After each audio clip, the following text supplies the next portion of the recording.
Ok, el Señor les bendiga grandemente, amados hermanos. Amén. Esta hora que el Señor nos da, nos permite disfrutar de su presencia. ¿Verdad que es bien Aleluya. precioso estar delante del Señor? Así que hay un corazón agradecido en nosotros, ¿verdad? Amén. Les invito a que cierren sus ojos. Vamos a orar para pedirle siempre al Señor que a través de su palabra nos hable, nos ministre en esta mañana y que podamos cada uno de nosotros ser equipados, llegar a la reflexión, que su palabra en nuestras vidas pueda cambiarnos. Todos anhelamos cambiar y solo el Señor puede hacerlo. Así que pidámosle hoy al Señor.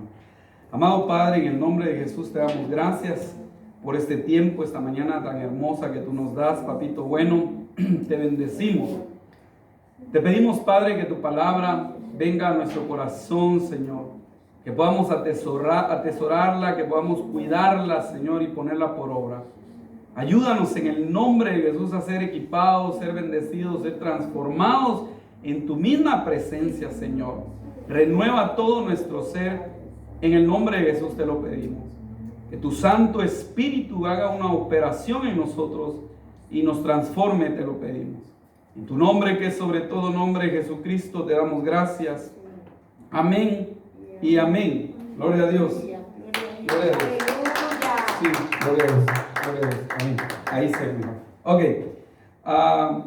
En esta mañana quiero que ya sea lo anotes o vayas a tu Biblia o donde puedas encontrar este pasaje de la Biblia en Lucas capítulo 22 y verso 3. Quiero de acá empezar a compartir ese tema o el título del tema de lo que quiero ir mencionando en la Biblia. En Lucas 22:3 dice: y entró Satanás en Judas, por sobrenombre Iscariote, el cual era uno de los 12. Parte de lo que quiero ir enfocando es esto que está así como en celeste, ¿verdad? Y subrayado, dice que tenía por sobrenombre Iscariote. Y cuando nosotros miramos en la Biblia, esa palabra Iscariote, que era el sobrenombre de Judas, que lo distinguía del otro Judas, porque había otro apóstol llamado Judas, tremendo que ese sobrenombre de Judas tenga que ser varón de homicidio, un sicario, que quiere decir que es un hombre que asesina a sueldo. En Mateo 10:4 podemos ver que termina diciendo que él era el que entregó al Señor. Judas Iscariote, el que entregó al Señor. Y hace como una diferencia, como les decía, del nombre del otro apóstol también llamado Judas, pero este es por sobrenombre Judas Iscariote. Entonces, yo en esta mañana, pidiéndole al Señor que nos hablara a través de ello, quiero hablarles de los sobrenombres en la Biblia. Y es que el sobrenombre como que viene muchas veces a distinguirnos en algo. Quizás nos viene a señalar o a decir qué es lo que somos, qué es lo que tenemos, qué actitud podemos tener. Tal vez en el mundo algo similar hay, pero a veces lo usan como burla, que son los apodos, ¿verdad? ¿Por qué le ponen ciertos apodos a las personas? Porque hay cosas que han hecho, a veces porque se parecen a algo, a alguien, y de ahí como que empiezan a ponerle algunos apodos. ¿Cuántos conocieron amigos así con apodos o que le pusieron apodo a uno, verdad?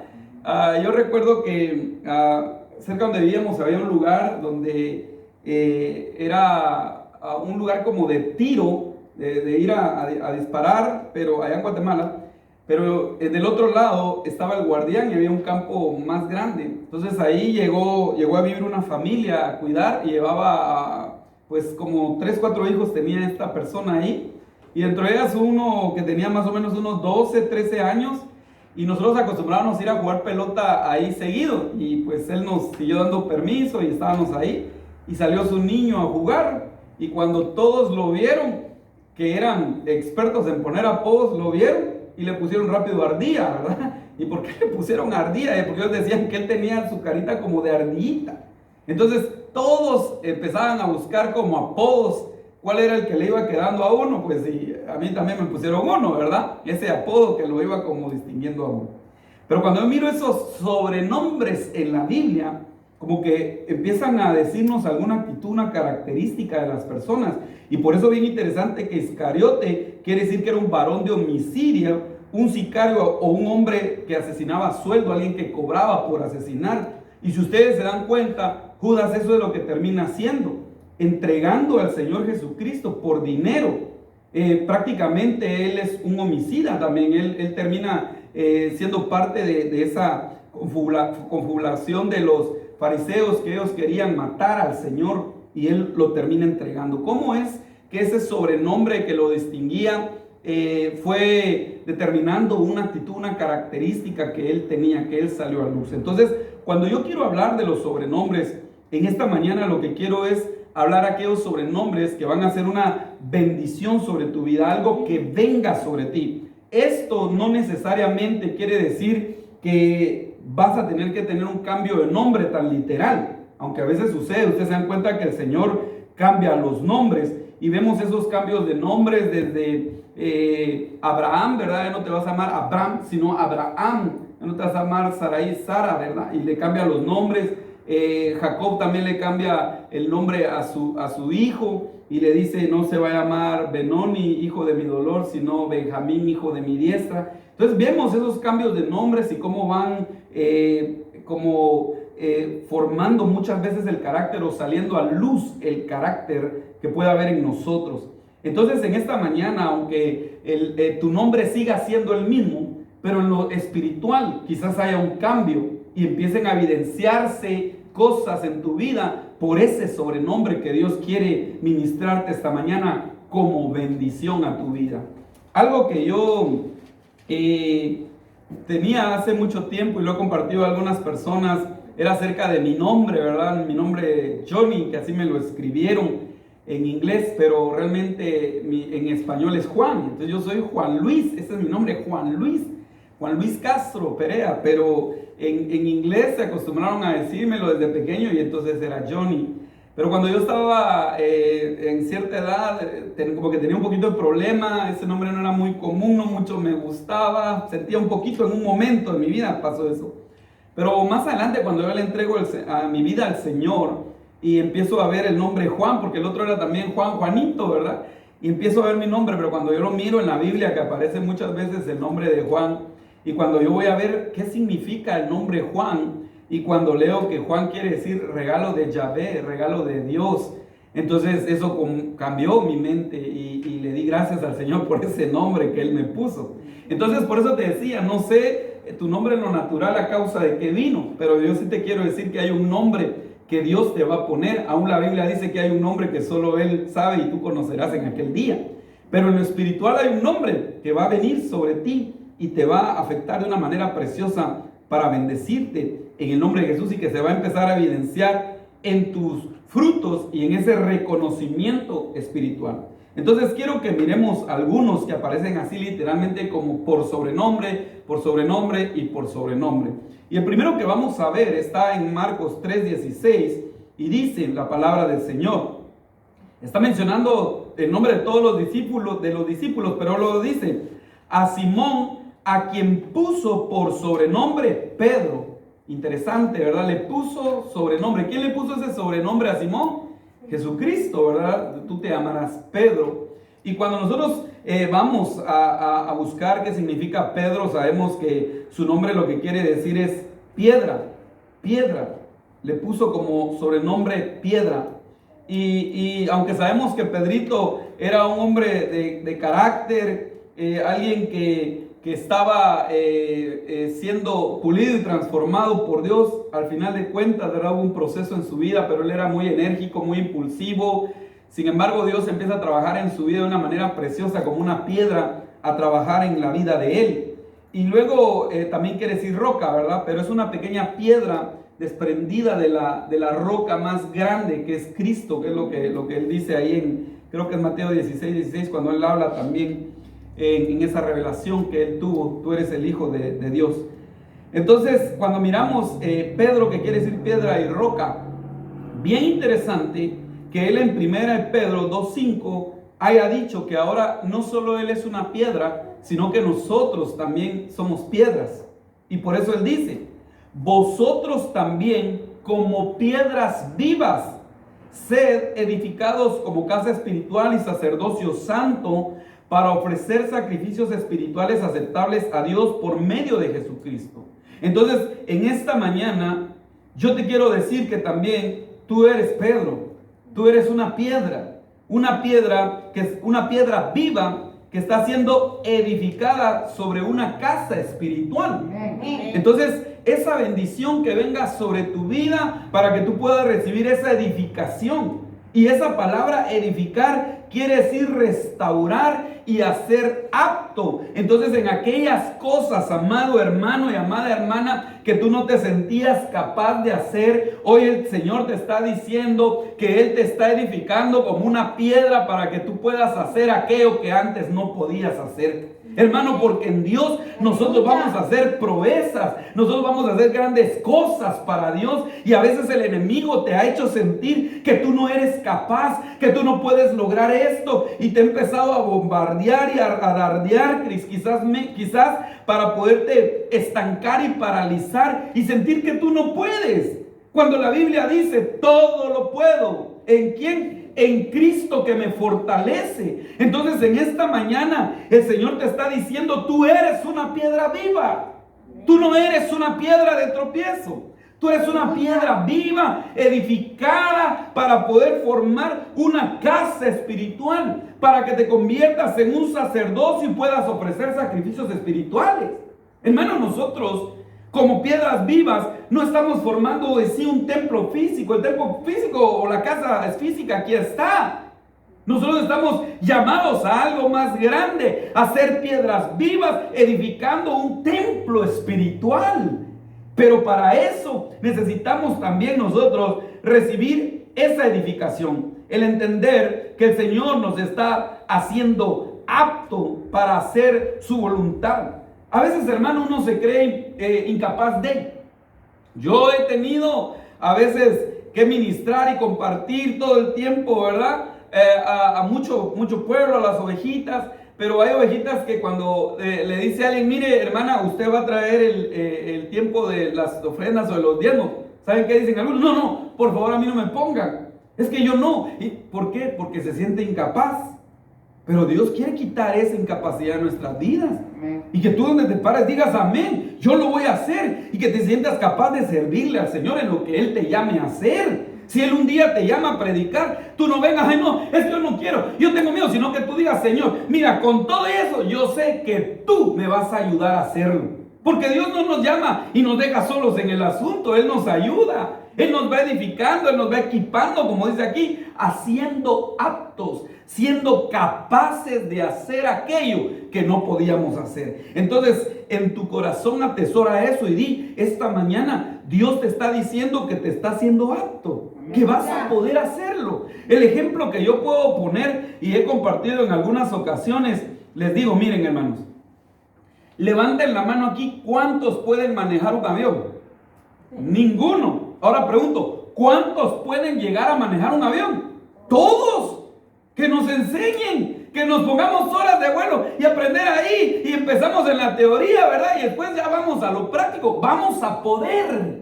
Lo único que necesitamos es que nos enseñen o saber cómo hacerlo. Porque Dios nos está haciendo aptos. Entonces, de la misma manera, tú eres capaz de muchas cosas. Lo único que tienes que saber es cómo hacerlo. Y Dios te va a enseñar cómo poder hacerlo. Todos aquí tenemos la capacidad de tocar el piano.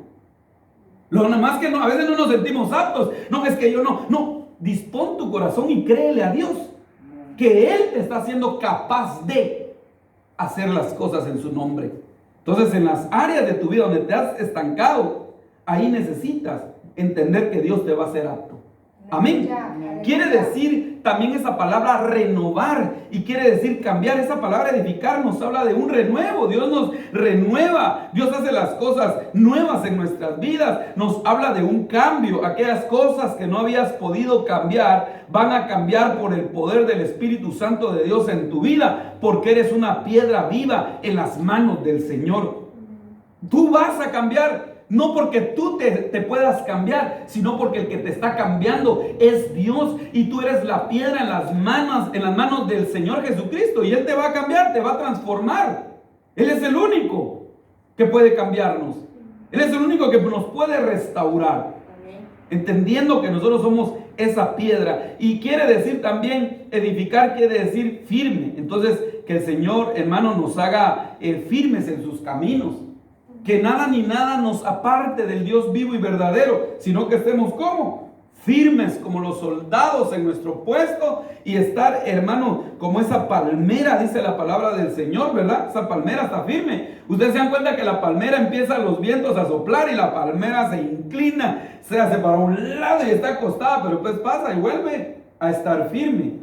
Pero ¿qué pasó con la palmera? Que antes de irse para arriba en crecimiento, creció hacia abajo en humildad. Entonces igual nosotros tenemos que crecer hacia abajo humildemente, arraigarnos bien de Dios, que nuestras raíces se encuentren con la piedra, la roca y se abracen. Y entonces, hermanos, nada nos va a mover. Amén. Hay gente así firme en Cristo Jesús que nada las mueve. Nada los mueve. Ellos pueden ver lo que están viendo en la iglesia, pero ellos no se mueven de Cristo Jesús. ¿Por qué? Porque están firmes. Se pueden mover del lugar, porque yo lo he dicho, estoy de acuerdo, hay lugares donde uno tiene que salir corriendo, hermanos, pero no dejan de buscar a Dios, porque están firmes. Entonces nosotros necesitamos estar firmes para que nada ni nadie nos aparte del Señor. ¿Qué pues nos va a separar del amor de Dios? Dice, ángeles, potestades, ni lo alto, ni lo bajo, ni lo ancho, ni lo profundo. Nada nos podrá separar del amor de Cristo Jesús, de Dios que es en Cristo Jesús, Señor nuestro. Entonces, esta mañana el Señor te está diciendo que tú eres esa piedra y que lo que Él quiere es afirmarte. Amén. Afírmate en el nombre de Jesús. Aleluya. Afirma tus pasos y tu vida en el Señor Jesucristo. Tú también eres un Pedro, eres una piedra que está siendo edificada como una casa espiritual. Amén. Aleluya. Una pequeña piedrita que va sobre la otra siendo edificada, esa casa para Dios. Amén. Amén. Aleluya. Bueno, miren ahora, en Mateo 10,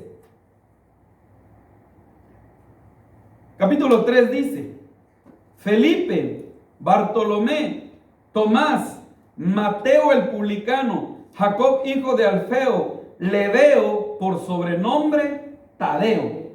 Entonces miramos aquí también que Lebeo tiene sobrenombre Tadeo. Y Tadeo, cuando nosotros miramos, tiene algunos significados. Y uno de ellos, según el diccionario Hitchcock, quiere decir el que alaba o el que confiesa. Hermanos, que Dios nos dé ese nombre en lo espiritual, Tadeo, para poder alabar y confesar al Señor Jesús con todo nuestro corazón. Pero esto como que tiene una relación en cuanto a la alabanza. Por eso, hermanos, que venga esa bendición y esa unción para que en todo tiempo nosotros confesemos su nombre. ¿Qué dice la palabra del Señor? Que haya fruto de labios que confiesa, ¿qué? Su nombre.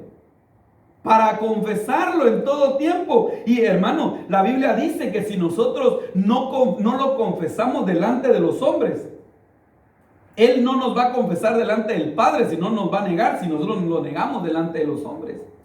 Entonces tiene que haber una confesión de Cristo en nuestras bocas, en nuestro diario vivir, que somos hijos de Dios. Pero cuando estamos en la congregación, en ese tiempo de alabarle y adorarlo, nosotros necesitamos confesarlo a Él. En alabanza, esa confesión de alabanza, de poder adorarlo, de poder bendecirlo con todo nuestro corazón. Miren, hermanos, y por eso hemos de pedirle al Señor que haga la obra en nuestras vidas cada día más para fluir en este cántico tan precioso, que venga ese cántico nuevo a tu vida. Nosotros estamos bien acostumbrados, ¿verdad? Normalmente de que vamos al ritmo de la alabanza y qué bonito, porque pues es parte de. Pero llega un momento donde nosotros tenemos que aprender a tener un cántico nuevo, alabar y adorar a Dios en lo que hay en tu corazón. Al principio como que cuesta, ¿verdad? Como que uno no sabe cómo hacer y cómo tal vez en el tono. Pero ¿tú crees que Dios anda buscando tonos? ¿Crees que Dios anda buscando que tu voz y tu canto vaya al ritmo de? No, es lo que quiere es que tú abras tu boca y lo adores. y empieces a cantarle y a decirle de la expresión de tu corazón lo que hay, ese momento va a llegar en tu vida. Y qué hermoso es hacerlo. ¿A cuántos Dios nos ha permitido ya experimentar eso? ¿Verdad que es bien lindo? Es bien precioso ya cuando tú empiezas a subir tu voz y te quedas cantando, te quedas adorando. Y, hermano, es un momento tan exquisito y tan sublime que tenemos que llegar a eso. ¿Quién nos lo va a ayudar? El Señor Jesucristo, su Espíritu Santo, porque Él dice que Él anda buscando adoradores en espíritu y en verdad. Así quiere el Padre ser adorado en espíritu y en verdad. Y ya no solo cantar por cantar, como dice este pueblo de labios me adora, mas su corazón está lejos de mí. Pero que ese nombre en lo espiritual venga sobre tu vida y que pueda haber un cántico nuevo en tu boca, que salga de lo más profundo de tu corazón para confesar al Señor tu Dios, a Jesucristo con todas tus fuerzas y con todo tu corazón. Que haya ese cántico nuevo como lluvia, como ríos que empiezan a fluir. Ustedes han oído que cuando uno se queda ahí, cambia. Y empieza a oírse como un ruido, como de muchas aguas, como un murmullo de muchas gentes. A veces he identificado yo. ¿Saben por qué? Porque aquí hay un Mahanaim, la unión de dos campamentos. Nosotros no estamos solos. Hay ángeles con nosotros, adorando y confesando el nombre del Señor, hermanos. Alabándolo y adorándolo todos los días. ¿No dice la Biblia que los 24 ancianos arrogan sus coronas y dicen: Santo, Santo, Santo el Señor? ¿Será que solo los domingos? No. Allá arriba, ¿será que hay culto solo los sábados? Allá arriba toda la eternidad están alabando y adorando a Dios. Y por eso nosotros necesitamos ser un Tadeo en la iglesia, confesando su nombre, alabándolo y adorándolo con todo nuestro ser. Amén. Tomemos ese tiempito para escuchar las alabanzas, porque de estarlas escuchando llega el momento en que uno después se las aprende o no, y empieza a cantarlas y adorar el nombre del Señor. Entonces, hermanos, que en esta casa siempre hayan un pueblo llamado Tadeo, que siempre alabe y confiese el nombre del Señor. Para eso nos reunimos. Una de las cosas en las cuales nos reunimos aquí es para adorar a Dios. Vine a adorar a Dios. Hermano, eso venimos. Hay una alabanza que dice: yo no sé a lo que tú has venido. ¿Se lo han oído? Dice: yo no sé a lo que tú veniste, pero yo vine a alabar a Dios. Entonces, hermanos, nosotros venimos a adorar a Dios. Amén. Yo te bendigo en esta mañana para que haya ese cántico de tu corazón, para que lo alabes, para que lo confieses, y que en medio de ese río y esa senda de la alabanza tú encuentres plena libertad. Fíjense que cómo es el Señor de lindo. Como decía hoy pastor en la administración de las ofrendas, Dios nos está liberando de un montón de cosas. Pero a veces cuando uno empieza a ir en la iglesia, a uno le da pena danzar, ¿o no? ¿A cuántos pasaron por eso? ¿Verdad que uno llega a la iglesia y uno no puede danzar si es el momento de la alabanza? Pero conforme pasa el tiempo, el Señor empieza a ministrarlo a uno y empieza a haber libertad, y uno empieza a alabar a Dios y empieza a adorarlo. ¿Por qué? Porque Él empieza a derramar esa unción sobre nuestras vidas y esa bendición. Entonces, alaba al Señor, confiésalo. Cuando estés ahí, cierra tus ojos, escucha la alabanza. Si no te la sabes, trata de aprenderla, y si te la sabes, cántala con todo tu corazón. Y en el momento del cántico nuevo, levanta tu voz y no te quedes callado, y pídele al Señor que te dé esa unción para alabarlo y confesarlo. El otro significado de su nombre, Tadeo, quiere decir valiente, según el diccionario Nelson. Entonces, amados hermanos, nosotros debemos de llenarnos de valor. Debemos de llenarnos de valor para seguir haciendo la obra de Dios. Aleluya. ¿Qué dice la Biblia acerca de los valientes? ¿Qué hacen los valientes? Muchas cosas, pero una de ellas arrebatan. Y miren lo que dice esta versión en Mateo 11:12, de los valientes arrebatan el reino de los cielos. Miren lo que dicen, escuchen. Mateo 11:12, Biblia de lenguaje sencillo. Desde que Juan el Bautista comenzó a predicar hasta ahora, el reino de Dios avanza a pesar de sus enemigos. Solo la gente valiente y decidida logra formar parte de Él. Hermano, en el nombre de Jesús, que esta mañana tú te llenes de ese valor, de esa decisión para formar parte del reino de los cielos, que aunque tiene enemigos, sigue avanzando. El reino de los cielos no se detiene, no se estanca, sigue conquistando corazones, sigue conquistando naciones, porque es un reino inconmovible, intangible, en el cual Dios nos ha llamado. Y por eso lo que necesitamos es llenarnos de valor en el nombre de Jesús. Amén. Que todo temor salga de tu corazón. Si has tenido algún tipo de temor que te ha paralizado, pídele al Señor que te llene hoy de ese valor para poder vencer y conquistar. Hermanos, los valientes conquistan y llegan lejos. Los cobardes no llegan a nada. Cuando alguien, en medio de todo, en lo natural, ponte a pensar, si alguien viene y empieza a querer abrir un negocio, hacer algo, pero en medio de todo ello, tal vez hay dudas, hay esto, le dicen que no, pero él va con valor, con decisión. ¿No creen que lograría más que el cobarde? Tiene más oportunidad que el cobarde. En Cristo Jesús debemos dejar la cobardía, porque dice que ellos no forman parte del reino de los cielos. Ya lo hemos escuchado y lo vimos en el pasaje. ¿Qué fue lo que hizo el Señor con Gedeón? ¿A quiénes fueron los primeros que sacó? A los miedosos, a los cobardes, porque estos podían llenar de miedo a otros. Entonces, amados hermanos, que Dios nos ministre de ese valor que necesitamos y esa decisión para formar parte del reino de los cielos. Si somos cobardes, hermanos, no vamos a poder. Y es que la vida del cristiano es una lucha continua. Constantemente estamos batallando, el enemigo está bombardeándonos, queriéndonos derrotar, y lo que nosotros necesitamos es llenarnos de valor. En nuestro caminar vamos a ver muchas veces cómo el enemigo se manifiesta, pero ¿qué necesitamos nosotros? ¿Salir corriendo? No, dice la Biblia, resistir al diablo. ¿Y quién va a huir? Él, no nosotros. Y se requiere valor, hermano. No solo en lo espiritual, sino que en lo natural. Cuando uno está siendo tal vez ya perseguido, amenazado y atacado, ¿ustedes no creen que se quiere valor para eso? ¿Ustedes no han visto la película de la vida real de una persona aquí en Estados Unidos que creo que es apellido Cruz, Tommy Cruz, algo así? ¿No han oído que él estaba en las pandillas en los años 60, 70? ¿Cómo se llama él? Sí. Tony Cruz, ¿verdad? Y él andaba en las pandillas con cadenas pegando y metiéndose en líos y todo. Y entonces llegaba a evangelizarlo a alguien. Y él bien enojado, y un día le pegó al evangelista, le dio bien duro. Y el evangelista después le dice: tú me puedes matar, miren lo que dice, tú me puedes matar y quitar la vida y tirar mi cuerpo en partes, pero cada uno de esas partes te dirá que Dios te ama. ¡A la gran! ¡Qué valores de ese hombre! Hablándole a un pandillero tremendo que no quería nada, que lo había amenazado de muerte, que le había pegado, y ese misionero con ese valor, y al final él se convierte.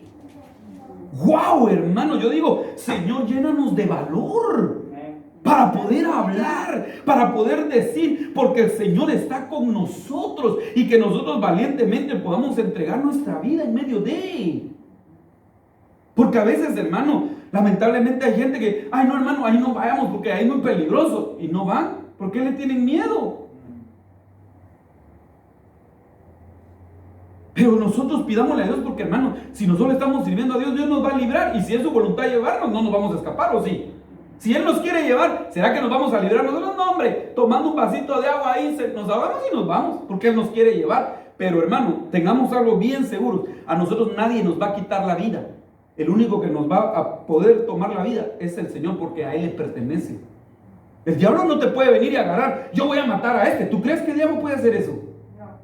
El diablo no puede hacer eso, a menos que tú le abras puertas y le das un derecho legal a su vida. Pero aún en medio de eso tiene que pedirle permiso a Dios. Pero por causa de esa puerta abierta, alguien puede morir antes de tiempo. Pero, hermano, cuando nosotros estamos buscando a Dios, no nos va a pasar nada. A menos que el Señor lo permita, esa es otra cosa. Pero en medio de todo ello, llenémonos entonces de valor.